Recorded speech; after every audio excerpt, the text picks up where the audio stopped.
किसान भाइयों नमस्कार। कृषि समाचारों में आप सभी का स्वागत है। किसान भाइयों, चीनी के आयात शुल्क को 15% से बढ़ाकर 25% कर दिया गया है।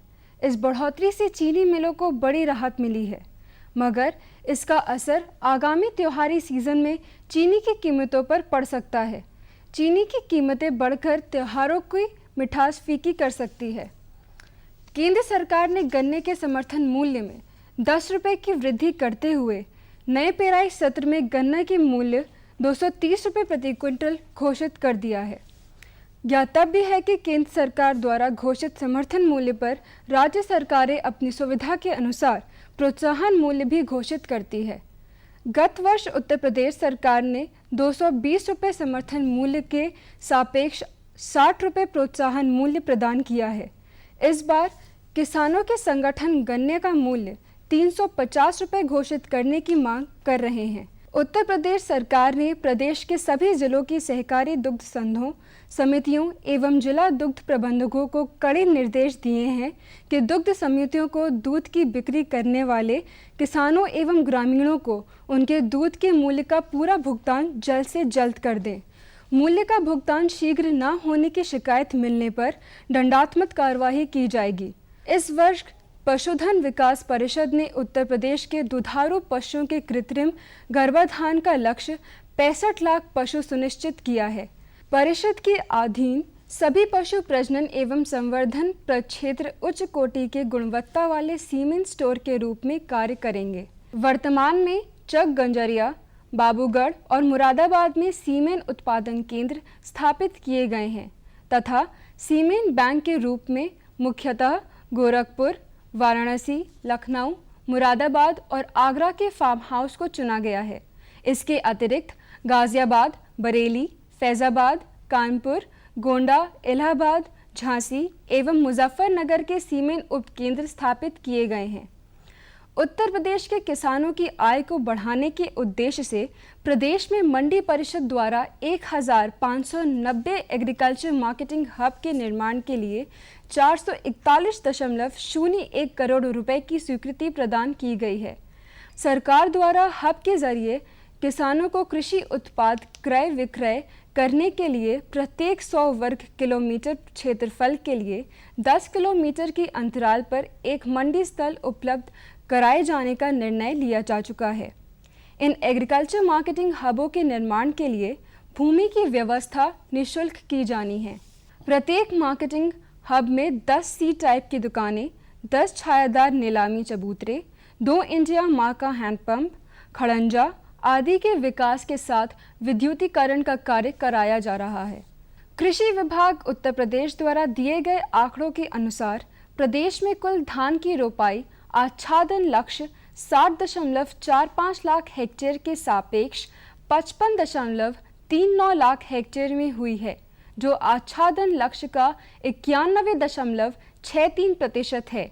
सुगंधित धान की रोपाई 7 लाख हेक्टेयर लक्ष्य के सापेक्ष 7.29 लाख हेक्टेयर में हुई है, जो लक्ष्य का 104.21% है। इसी प्रकार संकर धान की रोपाई की पूर्ति 13.26 लाख हेक्टेयर लक्ष्य के सापेक्ष 13.20 लाख हेक्टेयर में हुई, जो लक्ष्य का 99.51% है। खरीफ की अन्य फसलों में मक्का के 7.05 लाख हेक्टेयर लक्ष्य के सापेक्ष 7.13 लाख हेक्टेयर में बुआई हुई है, जो लक्ष्य का 101.14% है। दलहनी फसलों की मुख्य फसल अरहर की बुआई 3.17 लाख हेक्टेयर लक्ष्य के सापेक्ष 2.98 लाख हेक्टेयर में ही अभी तक हो सकी है, जो कि लक्ष्य का 93.81% है। इसी प्रकार ज्वार की बुआई की पूर्ति 2.33 लाख हेक्टेयर लक्ष्य के सापेक्ष केवल 1.68 लाख हेक्टेयर में हुई, जो लक्ष्य का 72.17% है। बाजरा की बुवाई का लक्ष्य 9.58 लाख हेक्टेयर के सापेक्ष अद्यतन केवल 9.51 लाख हेक्टेयर में हुई है, जो लक्ष्य का 99.33% है। और अब किसान भाइयों के लिए कृषि वैज्ञानिकों की सलाह। धान में कल्ले व बाली निकलने की अवस्था नमी के प्रति संवेदनशील है, अतः इन अवस्थाओं में खेत में नमी अवश्य बनाए रखें। धान में यूरिया की टॉप ड्रेसिंग से पूर्व खेत से पानी निकाल देना चाहिए। यदि संभव ना हो तो यूरिया की मात्रा को दोगुनी मिट्टी में 1/4 गोबर की खाद मिलाकर 24 घंटे तक रखने के उपरांत टॉप ड्रेसिंग करना चाहिए। ऐसा करने से यूरिया रिसाव द्वारा नष्ट नहीं होगा।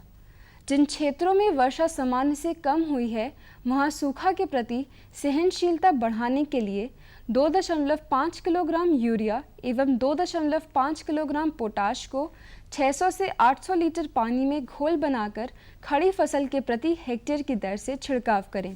खरीफ मौसम में बोई जाने वाली फसलें यथा अरहर, उड़द, मूंग की बुआई बीज शोधन के उपरांत ही करें।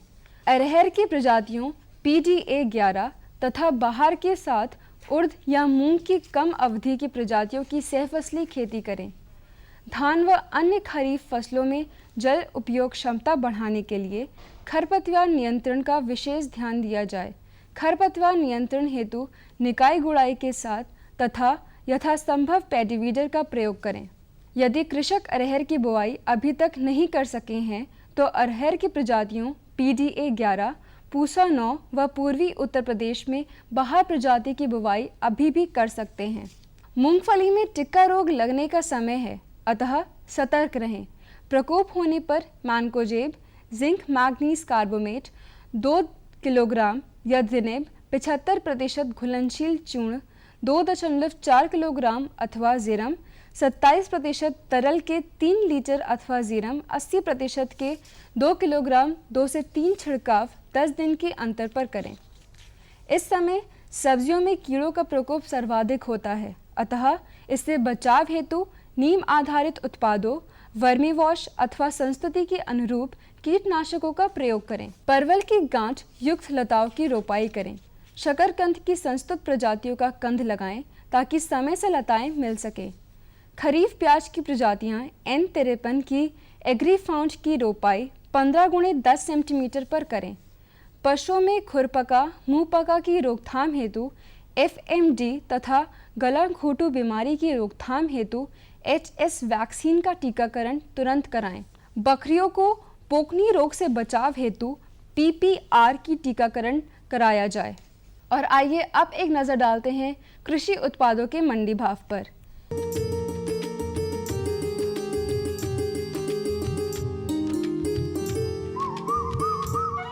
गेहूं मेरठ मंडी में 1455 रुपये प्रति क्विंटल, बरेली में 1475 रुपये, मुरादाबाद में 1470 रुपये, इटावा में 1400 रुपये, डिबाई में 1455 रुपये प्रति क्विंटल के हिसाब से बिका।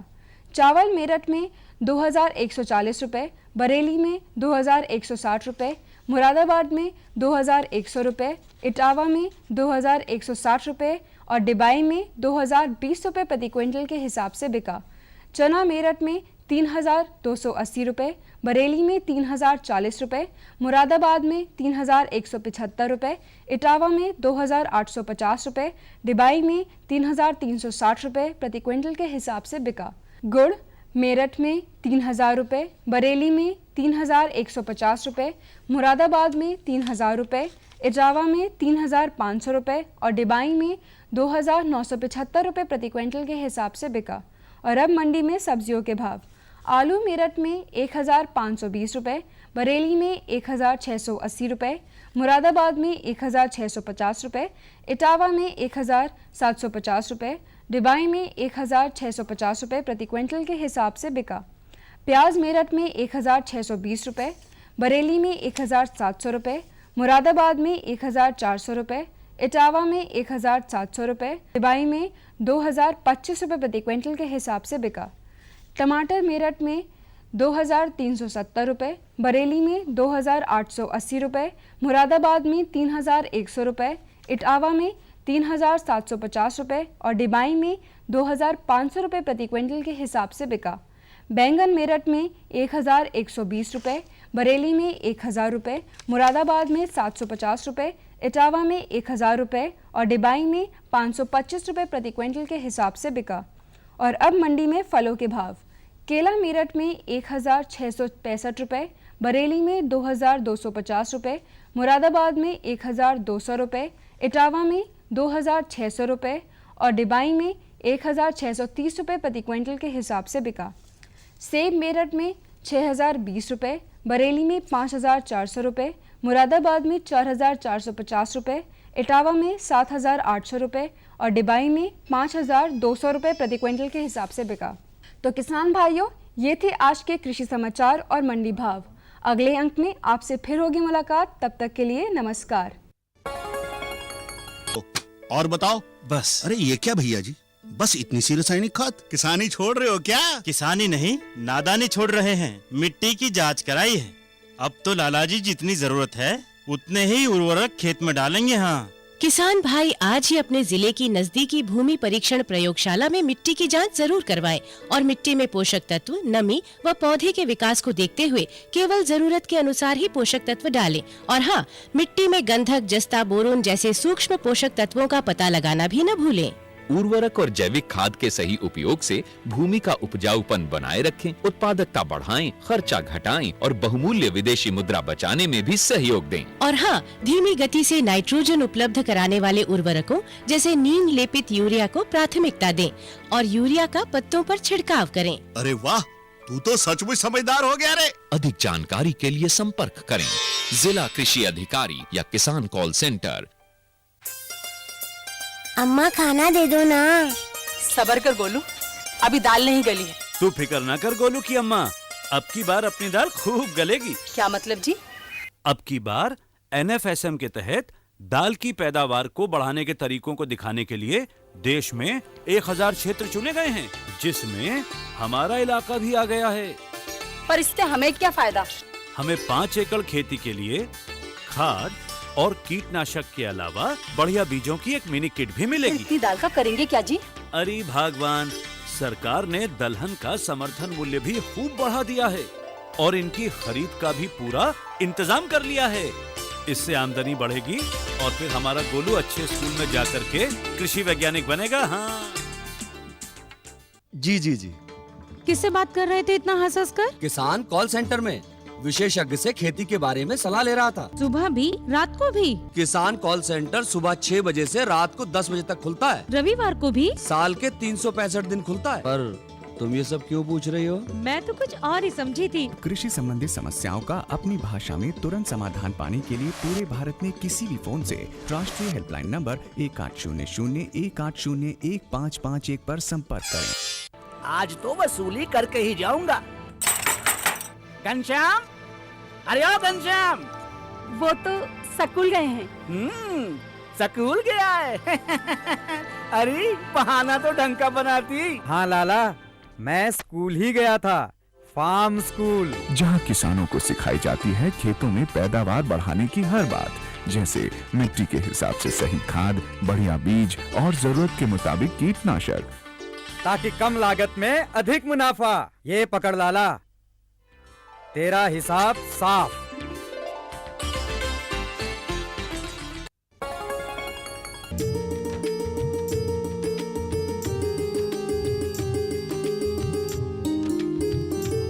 किसान भाइयों नमस्कार। कृषि समाचारों के बाद आप सभी किसान भाइयों का एक बार पुनः कार्यक्रम कृषि दर्शन के आज के अंक में बहुत बहुत स्वागत है। किसान भाइयों, परंपरागत खेती किसानी हम लगातार करते ही रहते हैं, लेकिन परंपरागत फसलों के साथ साथ अगर हम मुर्गी पालन करते हैं तो ये हम सभी किसान भाइयों के लिए आय का एक अतिरिक्त साधन है। इसी बात को ध्यान में रखते हुए आज के अंक में हम जानकारी प्राप्त करेंगे कि मुर्गी पालन आय का साधन किस तरीके से हो, क्या क्या हम सावधानियां बरतें।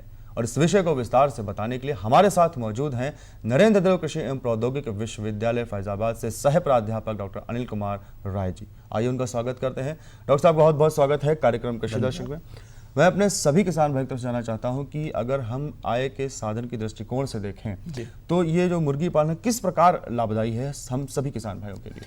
किसान भाइयों को हम ये बताना चाहेंगे कि अपनी खेतीबाड़ी के साथ मुर्गी पालन का काम अगर करें तो वो कम समय में ज़्यादा लाभ प्राप्त कर सकते हैं। इसमें दो तरह से हम मुर्गी पालन का काम करते हैं। एक तो अंडा उत्पादन के लिए करते हैं, दूसरा हम मांस उत्पादन के लिए करते हैं।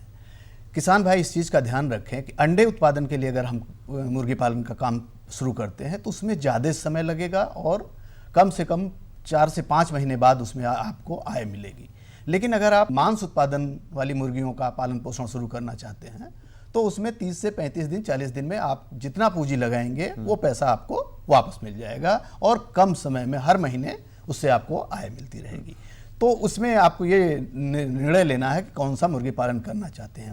मैं जो चाहता हूँ कि जो किसान भाई नया प्रारंभ करना चाहते हैं, अपनी खेती बाड़ी के साथ करना चाहते हैं, वो पहले ब्रायलर पालन का काम करें, जिसको हम मांस वाली मुर्गी कहते हैं, क्योंकि वो कम समय में कम पैसे लगा करके जितने से आप शुरू करना चाहें, 100 मुर्गी, 50 मुर्गी, 200 मुर्गी, 500 मुर्गी, 1000 मुर्गी, जितना भी आप शुरू करना चाहेंगे उस हिसाब से आप प्रारंभ करके और कम समय में 30 से 35 दिन 40 दिन में आप उससे आय प्राप्त कर सकते हैं। यानी अधिक और जल्दी आय जो है वो जो मांस वाली मुर्गी पालन है उसको किसान भाई वो जल्दी प्राप्त कर सकते हैं और अधिक से अधिक आय प्राप्त कर सकते हैं। अगर ये करना चाहते हैं तो जो मांस वाली मुर्गी पालन है उसको अगर हम ध्यान में रख के बात करें कि किसान भाई मुर्गी पालन करना चाहते हैं तो उनमें किन बातों का ध्यान रखना है, जैसे इसमें संतुलित आहार प्रबंधन है या फिर उनका जो गृह प्रबंधन, ये किस तरह ध्यान रखना है? देखिए, जो भी किसान भाई नई पहली बार मुर्गी पालन प्रारंभ करना चाहते हैं तो उनको कुछ चीज़ों के ऊपर थोड़ा सा ध्यान देना होगा।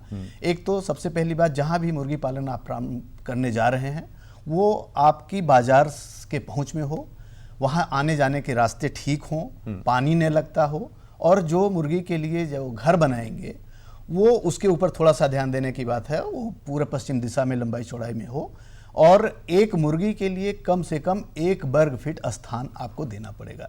जैसे मान लीजिए 500 मुर्गी आप पालन शुरू करना चाह रहे हैं तो 500 मुर्गी के लिए लगभग 500 वर्ग फुट की जगह आपको ज़रूरत पड़ेगी, उसमें आप 500 मुर्गी का पालन पोषण कर सकते हैं। एक तो ये हुआ। दूसरे, जो भी घर आप बनाएं वो कोशिश ये करें कि जो पूरब और पश्चिम दिशा है वो दीवार हो और उत्तर और दक्षिण दिशा पूरी जाली से खुली हो।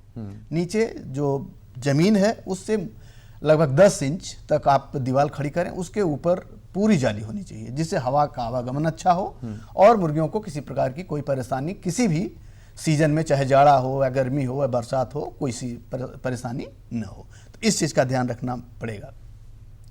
दूसरी चीज़ ये है कि प्रारंभ जैसे किसान भाई करेंगे तो एक तो जो मुर्गी का बच्चा होता है 1 दिन का होता है, उससे प्रारंभ करना है। तो इस चीज़ का ध्यान रख करके पहले से ही मुर्गी के बच्चे का अपनी बुकिंग करा दें, जहाँ से भी लेना हो।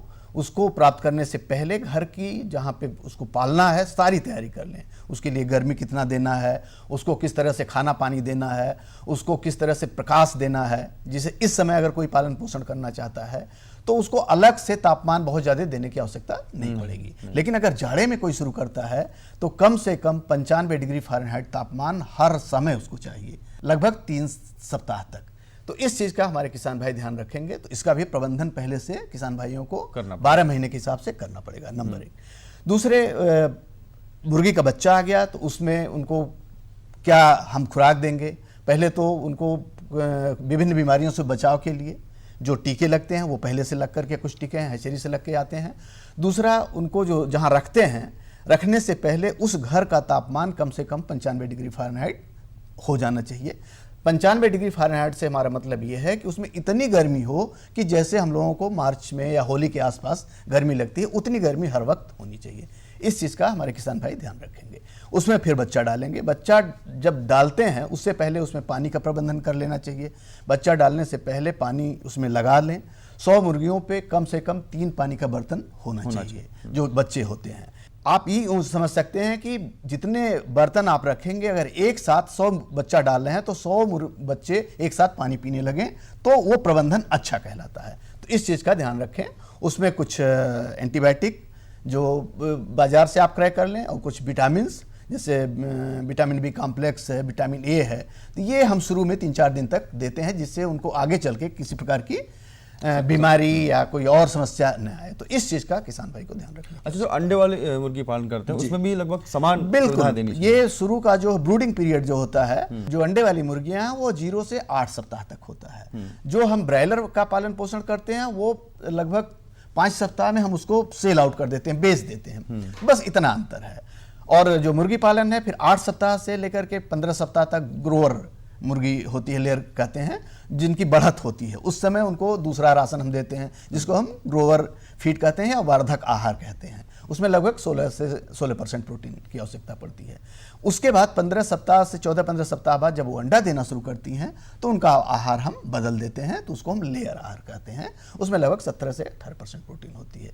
तो इस चीज़ का थोड़ा सा ध्यान रखने की आवश्यकता है। जैसा कि मैंने पहले बताया कि अंडे वाली मुर्गी में समय आपको ज़्यादा लगेगा, आपका थोड़ा रिस्क फैक्टर ज़्यादा होगा, और जो आपका मांस वाली मुर्गियां है उसमें कम से कम समय लगेगा। और आपका अगर 500 मुर्गी पालते हैं तो आज के परिवेश में लगभग आप 30 से 35 हज़ार रुपये का खर्चा आएगा, और उसमें आपको 35 से 40 दिन में आपका जितना लाभ होगा वो भी आपको पता चल जाएगा, और वो लाट आप बेच करके फिर दूसरा लाट उसमें डाल सकते हैं।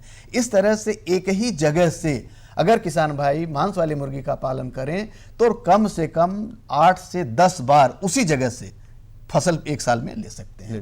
ये दोनों में थोड़ा सा। डॉक्टर साहब, जैसे आहार की बात हो रही थी, मैं जानना चाहूंगा, जैसे आपने बताया कि अगर ब्रॉयलर के लिए काम कर रहे हैं तो समय समय पर उनके आहार बदलते रहते हैं और संतुलित आहार होना चाहिए। तो संतुलित आहार की बात जैसे उठी है तो वो किस तरीके से ध्यान रखे किसान भाई? देखिए, संतुलित आहार वो आहार होता है जिसमें मुर्गियों के शारीरिक विकास के लिए, उसके अंडा उत्पादन के लिए, और जैसा कि हमने बताया मांस के लिए, मांस उत्पादन के लिए जल्दी से जल्दी वृद्धि हो, उसमें वो सारे पोषक तत्व होने चाहिए, उसको हम संतुलित आहार कहते हैं। मुर्गी पालन किस तरीके से किसान भाइयों के लिए आय का साधन है, और जाहिर सी बात है अगर किसान भाई खेती किसानी कर रहे हैं, साथ साथ एक निश्चित स्थान बनाकर मुर्गी पालन करते हैं, तो एक जो कम समय में और जल्दी से जो आय का साधन है ये उनके लिए बहुत ही ज़्यादा मुनाफेदायक होगा और लाभदायक होगा। आपने जो जानकारी दी है इन सभी जानकारियों के लिए आपका बहुत बहुत धन्यवाद।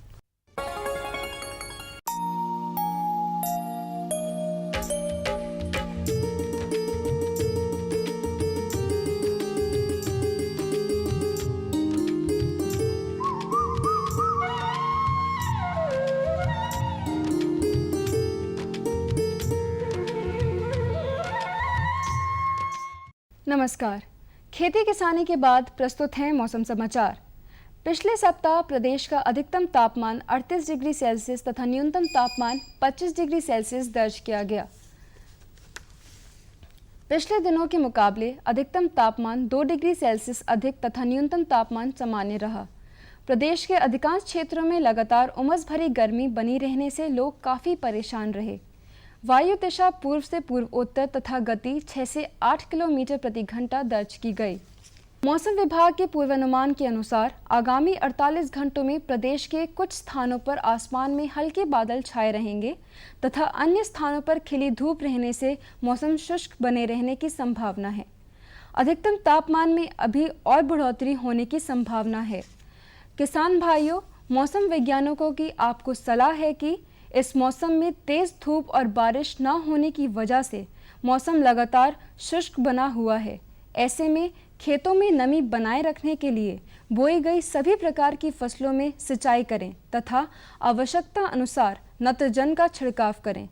धान के खेतों में पानी भरा ना रहने दें, क्योंकि यह तापमान अधिक होने की वजह से गर्म होकर पौधों को नुकसान पहुंचा सकता है। अतः समय समय पर इसी पानी को निकालकर पुनः सिंचाई करें। खेतों की नियमित रूप से निगरानी करें, क्योंकि इस मौसम में सफ़ेद मक्खी का प्रकोप धान की फसल को भारी नुकसान पहुंचा सकता है। अतः इसका प्रकोप दिखाई देने पर तुरंत संस्तुत दवाओं का छिड़काव करें। इस मौसम में फूल गोभी की प्रजातियों जैसे पूसा शरद, पूसा हाइब्रिड आदि की पौध तैयार करने का कार्य शुरू कर सकते हैं तथा टमाटर व बैगन के तैयार पौधों की रोपाई मेड़ों पर कर सकते हैं। कद्दू वर्गीय सब्जियों में फल मक्खी की निगरानी करते रहें तथा प्रकोप दिखाई देने पर यूजिनोल ट्रैप का प्रयोग करें। अरहर के साथ उड़द या मूंग की सहफसली खेती करें। पूर्व में बोई गई अरहर में निराई व विरलीकरण अवश्य कर दें।